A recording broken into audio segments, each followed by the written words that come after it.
Nós continuamos aqui, a nossa série É Preciso Saber Viver. A gente está caminhando por toda a carta escrita pelo apóstolo Paulo aos Filipenses. A gente começou seguindo verso por verso dessa carta e hoje a gente chega a um trecho um pouco diferente do que a gente vem sendo habituado a perceber nessa carta escrita pelo apóstolo Paulo. Hoje, o trecho que nós vamos ler dá a impressão que Paulo está fazendo uma espécie de blog, um diário de viagem. Ele está falando agora, ele não está dando instruções muito diretas para os filipenses, ele não está fazendo recomendações precisas para a vida desses irmãos da igreja de Filipos, mas ele está falando um pouco sobre os seus planos, ele está falando um pouco sobre os seus companheiros de viagem, e para que você entenda onde nós estamos situados, eu queria só recapitular algumas coisas, que Paulo ele começa essa carta agradecendo a Deus pela vida e pelo compromisso que os filipenses tinham com o Evangelho e com ele. Paulo não escreve essa carta para corrigir desvios doutrinários.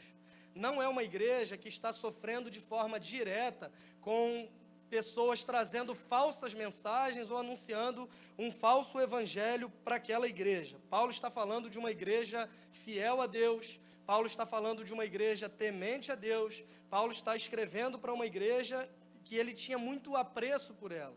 Era uma igreja muito preciosa para o apóstolo Paulo, então ele já inicia a carta agradecendo a Deus pela vida e compromisso dos filipenses, ele ora agradecendo a Deus pelos filipenses, ele diz para aqueles irmãos que embora ele estivesse sofrendo, ele estava feliz porque o evangelho estava avançando.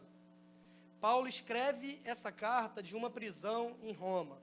Paulo está em uma prisão domiciliar, aguardando um apelo que havia feito ao imperador. Enquanto esse apelo não saía, ele ficava preso na sua própria casa, mas ainda assim, nessa epístola, nessa carta escrita aos Filipenses, você percebe muitas vezes ele usando o termo alegria.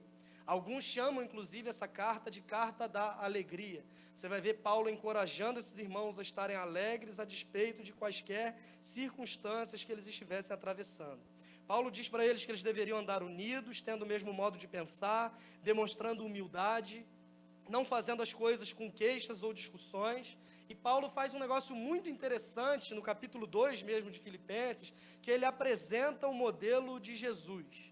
Ele está falando para os filipenses o que eles deveriam fazer, e ele conclui aquela ideia dizendo: eu quero que vocês tenham o mesmo sentimento que houve também em Cristo Jesus, que embora fosse Deus, não julgou que isso era algo que devesse reter a qualquer custo, mas abriu mão de si mesmo, foi obediente até a morte, e Deus o exaltou sobremaneira, aquela história e aquele texto que nós conhecemos e temos passado por ele algumas vezes. Agora, Paulo ele fala de forma mais prática sobre os planos que ele tinha.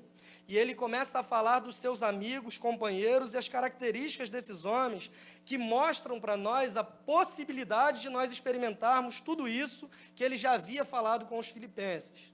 De forma clara, Paulo tinha instruído aquela igreja sobre como deveria ser a vida cristã, sobre como eles deveriam se portar, sobre como eles deveriam evidenciar a salvação que eles já tinham recebido. E ele dá para aqueles homens o exemplo de Jesus. E pode ser que, para você, ou até mesmo para os filipenses, eles olhassem para isso e pensassem: eu entendo que eu tenho que colocar os interesses dos outros à frente dos meus, eu entendo que eu devo ter uma atitude humilde, viver em unidade, priorizar o coletivo em detrimento das minhas preferências individuais. Mas Paulo me deu o exemplo de Jesus. Eu simplesmente, por mais que eu tente, eu nunca vou conseguir ser como Jesus. Jesus é perfeito, eu sou imperfeito. Jesus é santo, eu sou pecador. Então, esse exemplo que o apóstolo Paulo me dá é um exemplo que eu não consigo alcançar de forma alguma. Então, ele está falando que é possível viver uma vida cristã e colocar esses conceitos em prática, mas ele me dá o exemplo de alguém que eu não consigo alcançar de forma alguma. Talvez pensando nisso ou não, Paulo também dá o exemplo de si mesmo. Ele fala: eu estou alegre apesar das circunstâncias, e eu sei que pode acontecer a qualquer momento o seguinte: o meu próprio sangue ser derramado como oferta a Deus pela vida de vocês. Eu estou diante da possibilidade da morte, mas ainda assim eu estou alegre. E pode ser que você pense assim: mas Paulo também era Paulo. Não era perfeito igual Jesus, mas era alguém que não tinha dúvidas da sua vocação. Paulo era alguém que não experimentava algumas crises que nós experimentamos, quando nos perguntamos, por exemplo, diante de alguma dificuldade, se foi Deus que nos mandou fazer alguma tarefa ou não. Porque às vezes parece que as coisas estão dando tão errado que não há a menor possibilidade de Deus ter nos colocado em uma situação tão complicada assim. Nós condicionamos a vontade de Deus para nós, as facilidades ou não que nós encontramos no nosso caminho. Paulo não tinha isso. Ele foi chamado pelo próprio Jesus, ele teve um encontro pessoal e direto com o próprio Jesus, ele foi vocacionado pelo próprio Jesus para que ele pudesse ser apóstolo. E pode ser que você olhe tanto para Jesus quanto para Paulo e diga, tudo bem que ele está dizendo que esses conceitos podem ser vividos de forma prática, mas ele me deu 2 exemplos que eu simplesmente não consigo alcançar. Ele está falando de Jesus, ele está falando de si mesmo, e eu não conseguirei ser igual a Paulo, e muito menos conseguirei ser igual a Jesus. Agora, de forma muito interessante, nesse trecho que nós vamos ler, ele apresenta para nós 2 homens que são absolutamente normais, 2 homens comuns, 2 homens que vivem uma vida simples, mas que compreenderam que eles deveriam servir o Evangelho. Ele está falando de 2 homens, companheiros seus de jornada, que compreendiam que a mensagem que eles portavam, que a mensagem que eles foram chamados para anunciar, que é a mensagem do Evangelho, valia mais que a sua própria vida. Hoje, de forma bem direta, eu queria olhar com vocês para a vida desses 2 amigos, desses 2 companheiros de Paulo, e listar aqui algumas qualidades que devem ser comuns a todas as pessoas que amam a mensagem do Evangelho. Aquela ideia que nós falamos na semana passada de evidenciarmos a salvação que nós não conquistamos, mas nós devemos pôr em prática algo que já recebemos. Nós olhamos para a vida desses 2 homens que o apóstolo Paulo cita nesse trecho, Filipenses 2, e a gente percebe algumas características que devem ser também características nossas, visto que nós amamos o Evangelho de Jesus Cristo. Abra comigo, Filipenses 2, 19 a 30.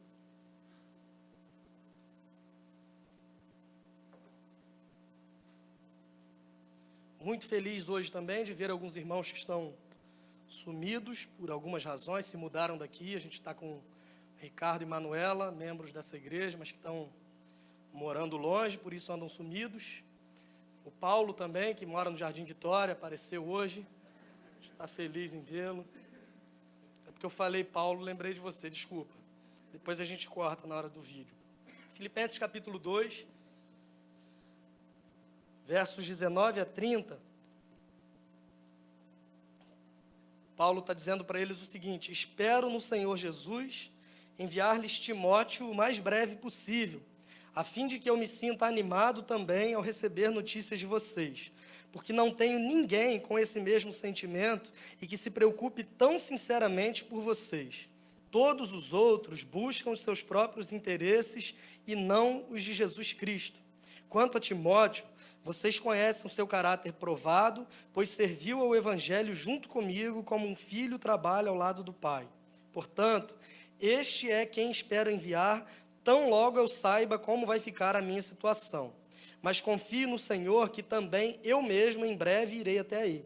No entanto, julguei necessário enviar-lhes Epafrodito, meu irmão, cooperador e companheiro de lutas, e da parte de vocês, mensageiro e auxiliar nas minhas necessidades. Ele tinha muita saudade de todos vocês e estava angustiado porque vocês ficaram sabendo que ele adoeceu. De fato, adoeceu e estava à beira da morte. Mas Deus se compadeceu dele, e não somente dele, mas também de mim, para que eu não tivesse tristeza sobre tristeza. Por isso, tanto mais me apresso em mandá-lo, para que, vendo-o novamente, vocês fiquem alegres e eu tenha menos tristeza. Recebam-no, pois, no Senhor com toda a alegria e honrem sempre os que são como ele, porque por causa da obra de Cristo ele quase morreu, arriscando a própria vida para suprir a ajuda que vocês não podiam me dar pessoalmente. Vamos orar? Deus, obrigado pela tua palavra. Pedimos que o Senhor fale aos nossos corações por meio do teu Espírito Santo, nos ensinando, nos trazendo para a tua vontade para nós que está em Cristo Jesus, nosso Senhor. No nome dele nós oramos agradecidos. Amém. 2 nomes, então, se destacam nesse trecho: Timóteo e Epafrodito. Não sei se você já ouviu falar, talvez Timóteo seja um pouco mais conhecido, mas quem eram esses dois homens? Primeiro, Timóteo era um jovem pastor.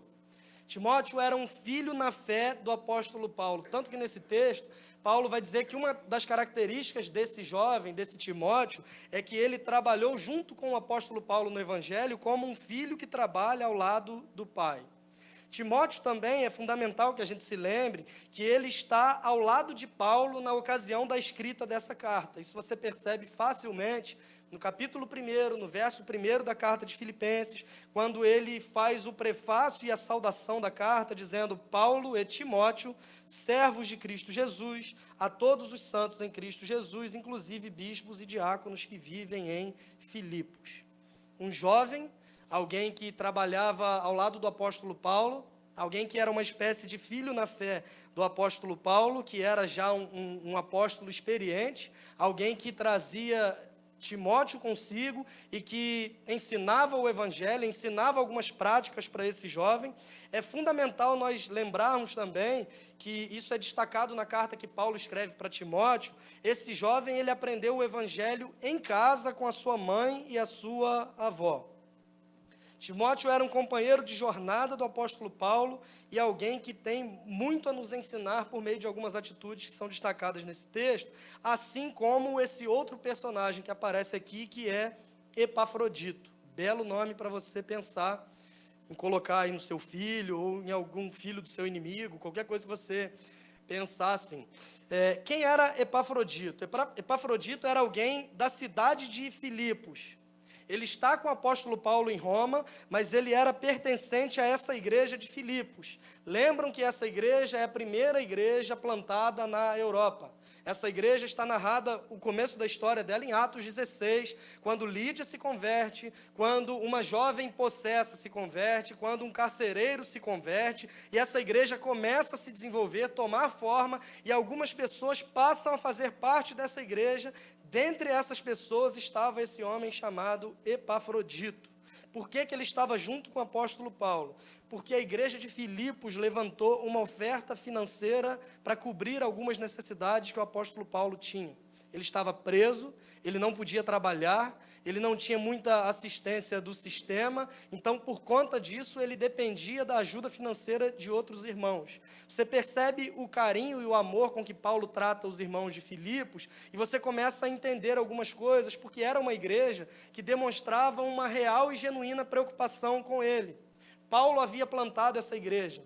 Paulo havia pregado o evangelho para Lídia na beira do rio e a igreja começa a tomar forma. A partir daí, ele volta para Roma, ele é preso, mas a igreja não se esquece do que Paulo fez em prol dela e levanta uma oferta e envia para o apóstolo Paulo por meio desse homem chamado Epafrodito. Só para a gente situar um pouco mais na questão aqui, a distância entre a cidade de Filipos e a cidade de Roma era de aproximadamente 1.000 quilômetros. Nós estamos falando de 1.000 quilômetros no primeiro século. Não havia a facilidade que nós temos hoje em transportes, em logística, Sedex 10. Não havia aeroporto. A pista do aeroporto de lá demorou tanto tempo, igual o de Macaé, para ficar pronto aqui. Não tinha aeroporto, não tinha a menor possibilidade de encurtar essa viagem. E nós estamos falando, então, desse homem chamado Epafrodito, que pegou todo esse dinheiro, essa oferta financeira levantada pela igreja e viajou 1.000 quilômetros para encontrar o apóstolo Paulo e para entregar essa ajuda para ele de forma pessoal, tanto que você vai ver no verso 30 que nós lemos, que Paulo diz que ele arriscou a própria vida para suprir a ajuda que os filipenses não podiam dar pessoalmente. Ao mesmo tempo que na época era mais difícil na questão de transporte, havia uma facilidade também que não era tão violento quanto hoje, então viajar 1.000 quilômetros com dinheiro nos padrões de hoje já se torna uma tarefa muito complicada. Então, Epafrodito não teve essa dificuldade, até porque entre Roma e Filipos não está a cidade de São Gonçalo no meio. Então, era muito tranquilo para ele percorrer toda essa distância para que levasse o dinheiro até o apóstolo Paulo. O que acontece? Quando ele chega até o apóstolo Paulo e dá essa ajuda, essa oferta financeira, Epafrodito adoece gravemente. O texto vai dizer que ele esteve à beira da morte. não traz características de qual era essa enfermidade, mas diz que era uma doença muito grave, a ponto dos filipenses saberem disso e se preocuparem com ele. E ele mesmo fica angustiado diante desse fato. Agora, o apóstolo Paulo, nesse trecho que nós lemos, está enviando Epafrodito de volta para a igreja de Filipos, para que eles não ficassem mais preocupados, para que eles vissem esse homem pessoalmente, soubessem que esse homem estava bem, estava curado, e para que entregasse também para aquela igreja essa carta que nós estamos lendo. A carta de Paulo aos Filipenses foi entregue aos filipenses por meio de Epafrodito. Então, ele sai de Filipos, leva a ajuda financeira até Paulo, e quando ele volta para Filipos, ele traz esse trecho que nós estamos lendo, que é essa carta que Paulo escreve aos irmãos dessa igreja, e trazem também algumas recomendações acerca da vida de Epafrodito e de como nós podemos aprender com ele. Como eu disse, 2 homens comuns, mas que têm algumas características que revelam na prática os valores do reino de Deus, e essas características devem ser vistas também na nossa vida cristã. Que características são essas? Em primeiro lugar, prioridades bem definidas. Do verso 19 ao verso 21, nós lemos o seguinte: espero no Senhor Jesus enviar-lhes Timóteo o mais breve possível, a fim de que eu me sinta animado também ao receber notícias de vocês, porque não tenho ninguém com esse mesmo sentimento e que se preocupe tão sinceramente por vocês. Todos os outros buscam seus próprios interesses e não os de Jesus Cristo. Timóteo seria enviado por Paulo, então, aos filipenses para ver como eles estavam caminhando enquanto igreja. A ideia de Paulo enviar Timóteo aos filipenses era a seguinte: que os filipenses fossem encorajados a ouvir falar sobre Paulo, porque ele fala aqui, a gente já viu isso, que eles deveriam ficar alegres, que Paulo estava alegre, porque embora ele estivesse preso, o evangelho estava avançando. Essa carta promoveria uma espécie de encorajamento para esses irmãos, e quando Timóteo voltasse contando notícias também sobre a igreja de Filipos, o apóstolo Paulo também seria encorajado por meio do testemunho desses homens. Mas por que exatamente Timóteo? E esse trecho deixa para nós muito claro isso, quando Paulo diz que não havia ninguém como Timóteo, que demonstrava uma preocupação sincera em relação a essa igreja. Timóteo não faria essa viagem de 1000 quilômetros como obrigação. Timóteo não faria essa viagem tão longa simplesmente para agradar Paulo, mas ele faria porque ele se interessava genuinamente por essa igreja. Algo muito complicado de ser feito. Nós estamos falando de uma viagem de ida e, ao mesmo tempo, de uma viagem de volta, nos padrões que nós tínhamos naquela época. Mas era alguém que não colocava os seus próprios interesses em primeiro lugar. Ele jamais reclamou com o apóstolo Paulo, dizendo: Epafrodito já está indo, por que você não manda ele ir? Vem outra pessoa de lá, não tem a menor necessidade de ir. Paulo, você está ficando louco, você está ficando velho, está preso aí, está inventando coisas sem necessidade. Sabe o que a gente fala às vezes do nosso chefe no trabalho? Pô, inventando história, inventando coisas. Você poderia simplesmente mandar outra pessoa voltar, não tem a menor necessidade de ir. Mas Paulo dá um testemunho sobre Timóteo, dizendo que aquele homem era um companheiro de jornada e era alguém muito especial, porque não colocava os seus interesses em primeiro lugar. Do contrário, o verso 21 vai dizer que ele colocava em primeiro lugar os interesses de Jesus Cristo. Timóteo, irmãos, é um modelo a ser seguido, porque ele se preocupa com os outros de forma real e genuína. Timóteo é um modelo a ser seguido, porque os seus interesses não são a prioridade na sua vida. Ele entende que os interesses de Cristo Jesus devem ser colocados em primeiro lugar, e quando nós colocamos os interesses de Cristo Jesus em primeiro lugar, isso se reverte de forma prática no nosso serviço ao outro.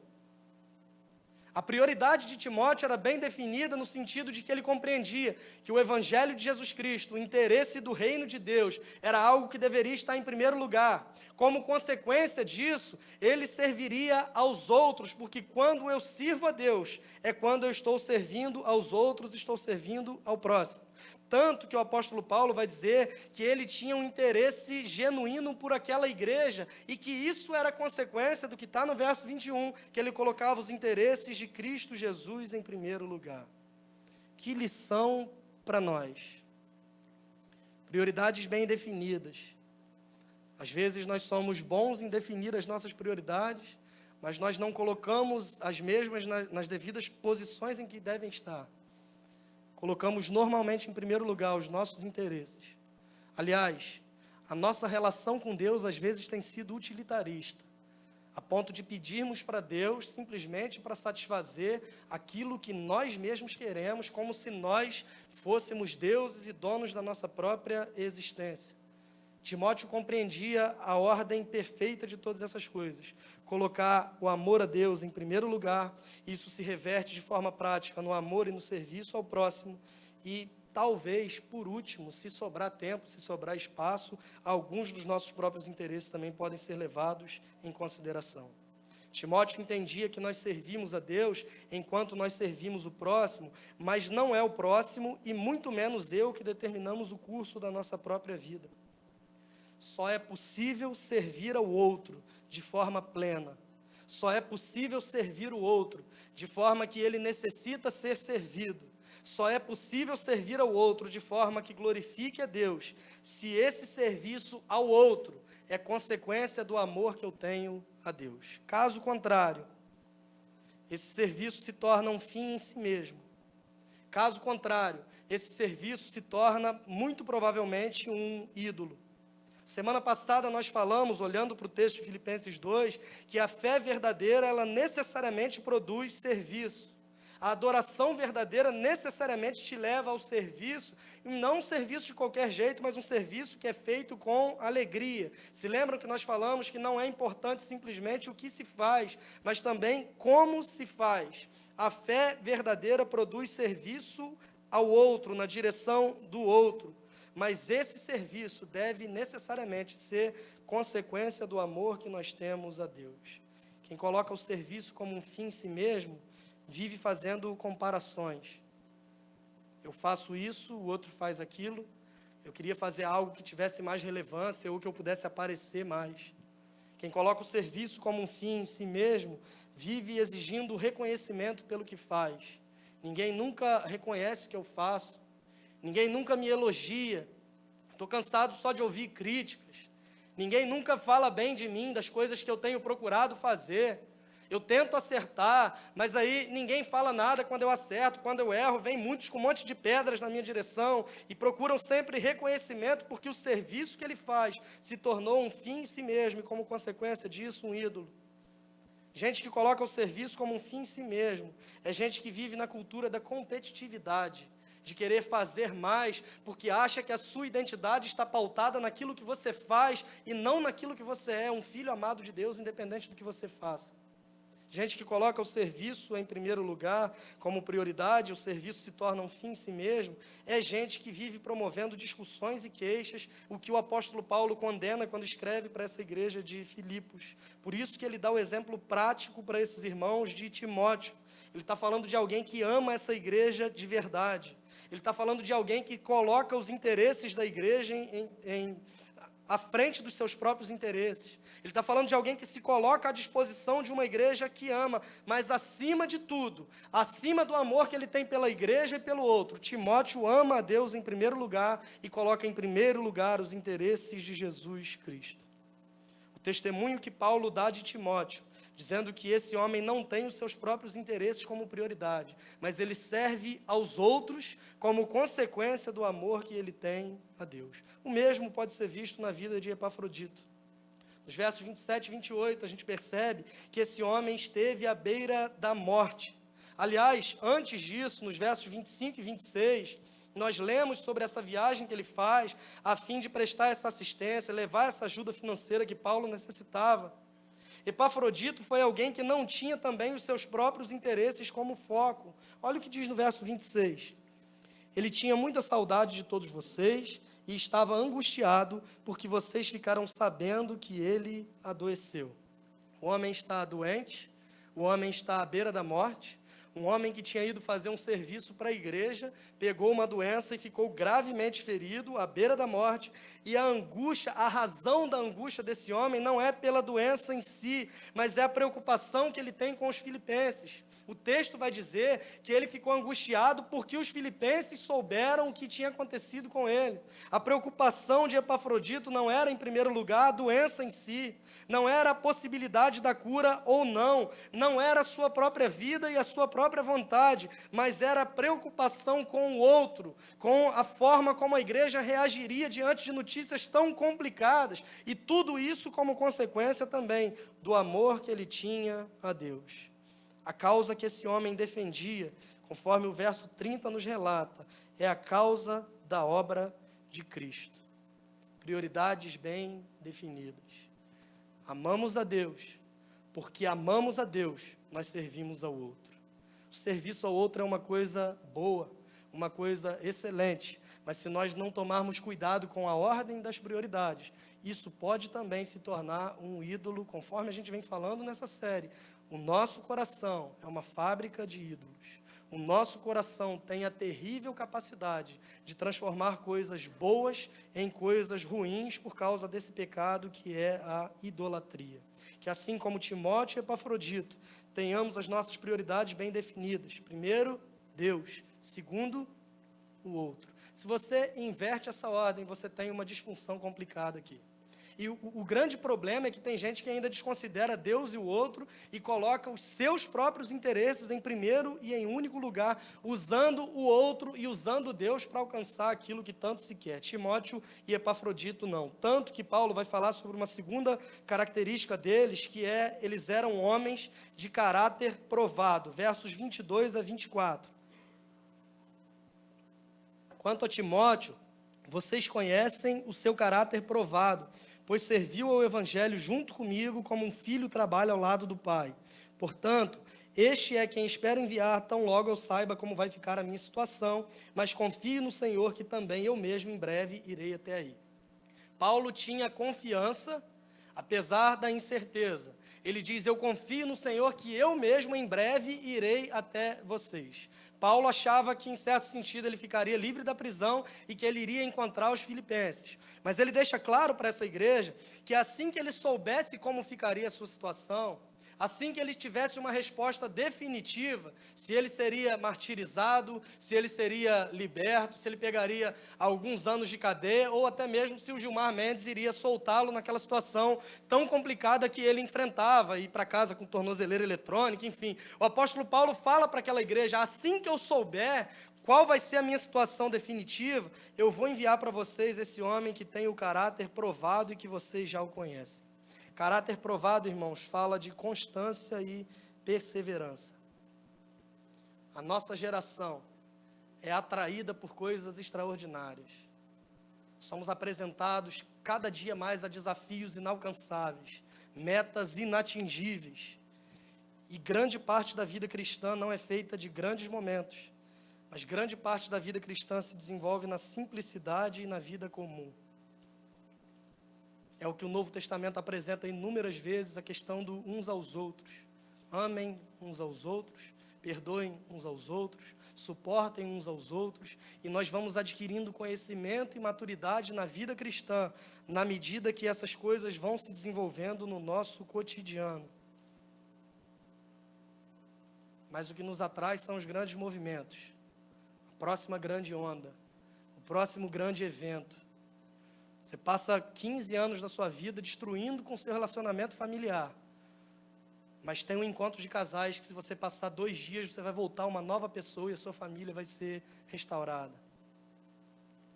Você passa 10 anos da sua vida de forma inconstante, sem se preocupar com os valores do reino de Deus, sem se preocupar com o serviço ao outro, mas de repente você vai num encontro radical, num encontro de 3 dias, e você volta de lá com a sua vida totalmente transformada, porque 3 dias tiveram a capacidade de gerar um movimento dentro de você, e o resultado disso, irmãos, o que a gente percebe a cada dia, e de forma muito triste, é que a vida cristã de alguns parece aqueles exames cardíacos, sabe? Que hora está lá em cima, ora está lá embaixo, e nós somos atraídos por esses grandes movimentos, e achamos que agora vai, agora as coisas vão andar, e de repente nós somos surpreendidos por quem nós somos, pelo nosso pecado, pela nossa incapacidade. Nós erramos o alvo, nós esfriamos, estamos distantes de Deus de novo. Mas agora alguém me fala de um outro evento que eu tenho que ir, e a minha espiritualidade cresce novamente, e vamos levando o nosso relacionamento com Deus, alternando entre orgulho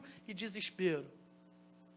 Como se o nosso relacionamento com Deus dependesse de nós. E ora estamos orgulhosos porque conseguimos agradar a Deus e somos bons. Daqui a pouco estamos desesperados, porque nós sabemos que somos incapazes, estamos mal novamente. Mas aí recebemos uma nova injeção de ânimo e somos apresentados novamente ao orgulho de saber que nós agradamos a Deus por nós mesmos. Inconstância. Falta de perseverança. O caráter provado fala sobre constância e perseverança e sobre ter o relacionamento com Deus pautado e centrado no Evangelho de Jesus Cristo. De saber que Deus não me ama pela minha capacidade de agradá-lo, mas Deus me ama porque Cristo Jesus viveu uma vida perfeita e o agradou sobre todas as coisas. De saber que Deus não me ama pela minha capacidade de fazer o bem, mas por saber que, mesmo que eu não consiga fazer o bem, alguém viveu por mim, esse alguém é Jesus Cristo, e pelo fato dele ter agradado a Deus em todas as coisas, eu sou aceito por ele, baseado na fé que eu tenho em Jesus. A vida cristã, irmãos, se pautada no Evangelho, se centrada no Evangelho, talvez você não vai viver grandes momentos, momentos marcantes, momentos sobrenaturais e extraordinários, mas no desenrolar da vida comum, no cotidiano da vida comum, nós temos o nosso caráter dia após dia sendo transformado, e a imagem de Cristo Jesus vai sendo forjada dentro de nós.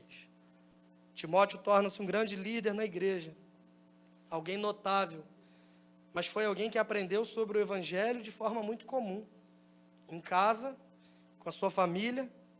Talvez a sua mãe, a sua avó, Eunice e Lloyd, não tivessem noção do quanto Timóteo seria importante na história da igreja.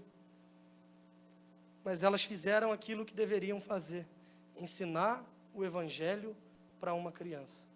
Não despreze a capacidade que Deus tem de fazer coisas grandes por meio de pequenos gestos.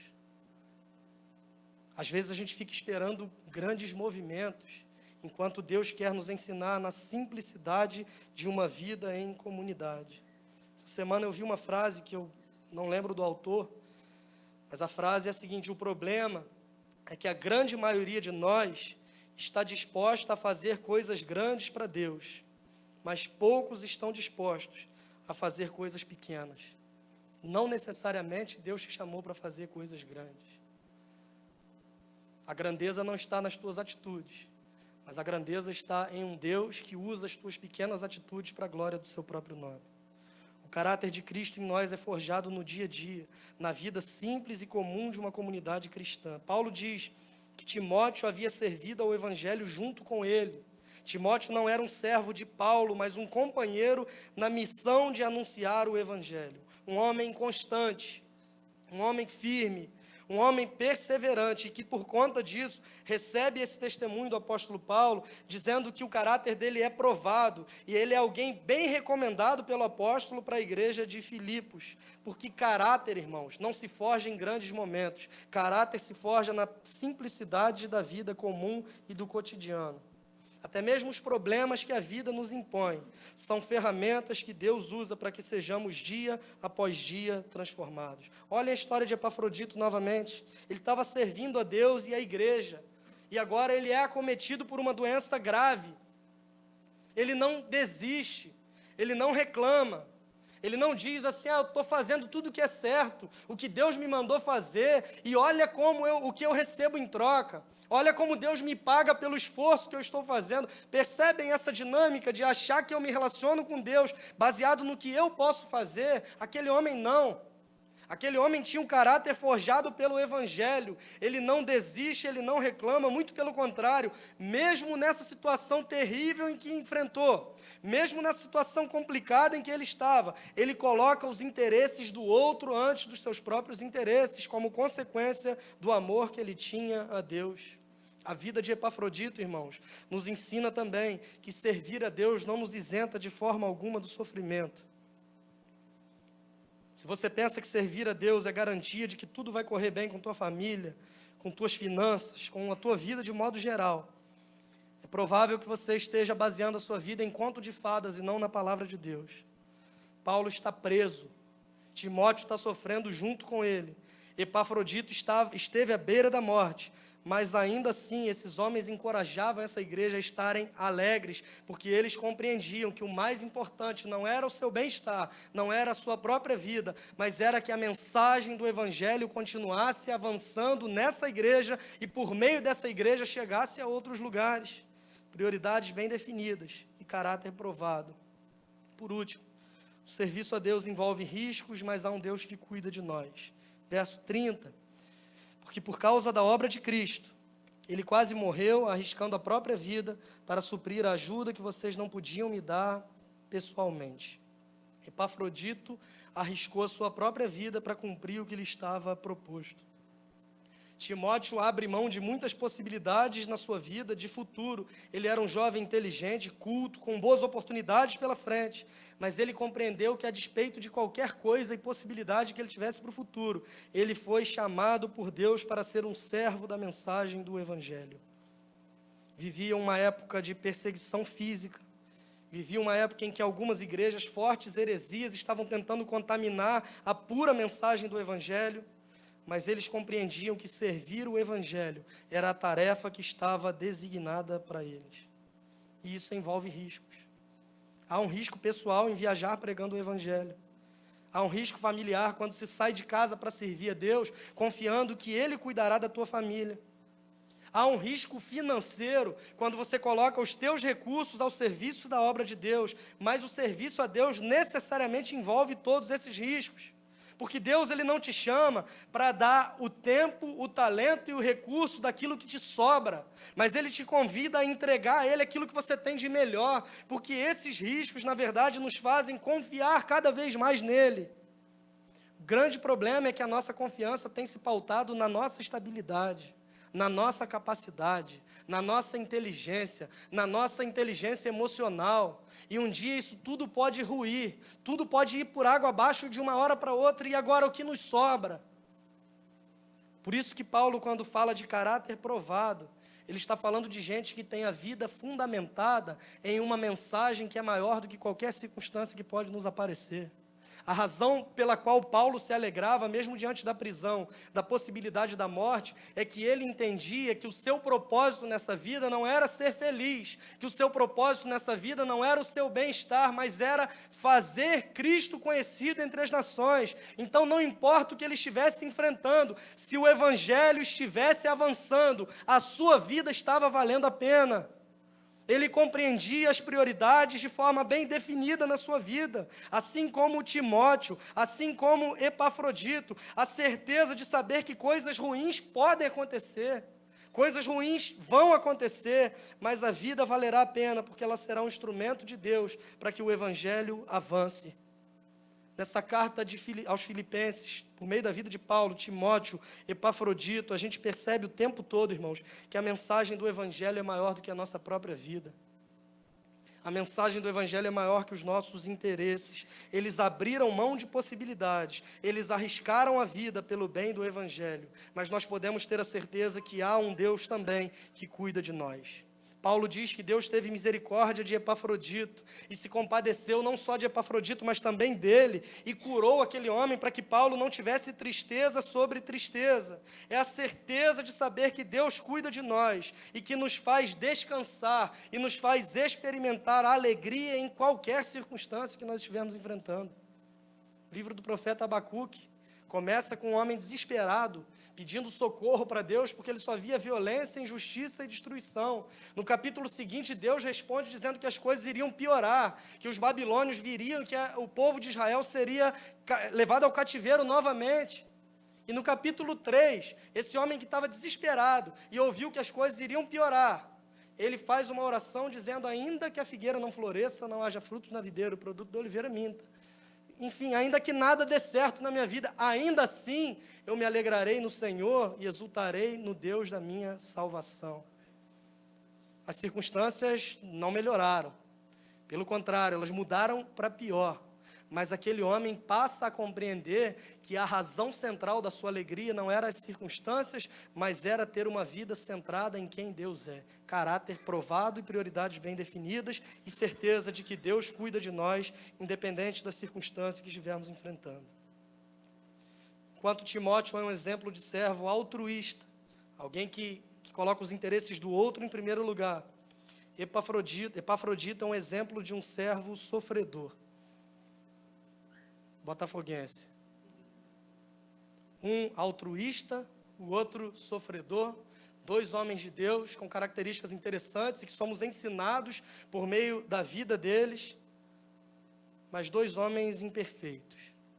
Não somos salvos por causa de Paulo, não somos salvos por causa de Epafrodito, não somos salvos por causa de Timóteo.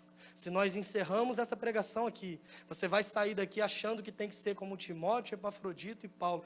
Em certo sentido, sim. Há coisas boas na vida deles que nós devemos copiar, imitar, andar igual eles andavam, sim. Mas a nossa salvação não é por causa do exemplo altruísta de Timóteo, não é por causa do exemplo sofredor de Epafrodito, mas é por alguém maior do que os dois, que era tanto altruísta quanto é apresentado como um servo sofredor. Alguém que abriu mão da sua glória e deu a sua própria vida, abraçou o sofrimento e a morte para salvar outros. E nós estamos falando de Jesus. Ele é a razão da nossa existência. Somente olhando para o Evangelho de Jesus, por meio do Evangelho, nós conseguimos definir as prioridades da nossa vida, de acordo com o que Deus quer fazer e não de acordo com o que nós queremos fazer. Somente olhando para o Evangelho de Jesus, a gente consegue ter o nosso caráter provado e o nosso relacionamento com Deus não vai ser mais orientado pelo desespero e orgulho, mas vai ser orientado pelo amor de Deus, pelo amor que Ele tem por nós, embora nós não mereçamos. Somente olhando para o Evangelho de Jesus, a gente percebe que apesar de todos os riscos, a vida valerá a pena, porque há um Deus que cuida de nós. Jesus foi alguém que colocou os interesses dos outros acima dos seus próprios interesses, a ponto de abrir mão de sua glória para viver como nós e morrer por nós. Ele teve o caráter provado, ele foi aprovado por Deus vivendo uma vida perfeita. Jesus foi reconhecido como servo sofredor. E da mesma forma que Epafrodito arriscou a sua vida, ele não simplesmente arriscou a sua vida, mas ele deu a sua vida por amor a nós. Essa mensagem do Evangelho que é maior que a nossa vida, é a mensagem de que o homem foi criado à imagem de Deus e decidiu desobedecer. Adão e Eva, nossos primeiros pais, que nos representavam, que nos continham. Por causa dessa desobediência e do pecado, esse homem se torna inimigo de Deus, de modo que todos que nascem depois de Adão são incapazes de fazer qualquer coisa para restabelecer esse relacionamento com Deus, porque a lei de Deus não exigia que fôssemos bons, mas exigia que fôssemos perfeitos. Nenhum de nós foi capaz de fazer isso. E diante da nossa impossibilidade e incapacidade, Deus envia o seu Filho Jesus Cristo para viver essa vida perfeita que éramos incapazes de viver. Jesus sim agrada a Deus em todas as coisas. Jesus sim abraça a nossa condenação quando é levado até a morte e morte de cruz. Mas Deus o ressuscita dos mortos. Na sua ressurreição nós vemos que o seu sacrifício foi aceito por Deus. Da mesma forma que lemos aqui que apesar das tristezas que a vida nos impõe, nós podemos nos alegrar no serviço a Deus. O profeta Isaías vai dizer que Jesus viu o fruto do seu penoso trabalho e se alegrou nele. Hoje nós somos salvos não por quem nós somos, não pelo que Timóteo fez, Epafrodito fez ou pelo exemplo que Paulo nos dá, mas somos salvos porque ele nos declara justos diante de Deus, por meio da fé que nós temos nele e que recebemos dele mesmo para a glória do nome dele. Deus nos abençoe, que Deus nos ajude a olharmos sempre para o Evangelho de Jesus Cristo como centro. Que Deus nos faça perceber dia após dia que as nossas prioridades devem estar definidas e ajustadas de acordo com o Evangelho. Que o nosso caráter deve ser provado dia após dia por meio do Evangelho. E que a certeza de que um Deus que cuida de nós também seja vista na nossa vida por meio da compreensão dessa mensagem que é maior do que nós e que traz alegria para nós, independente das circunstâncias da vida.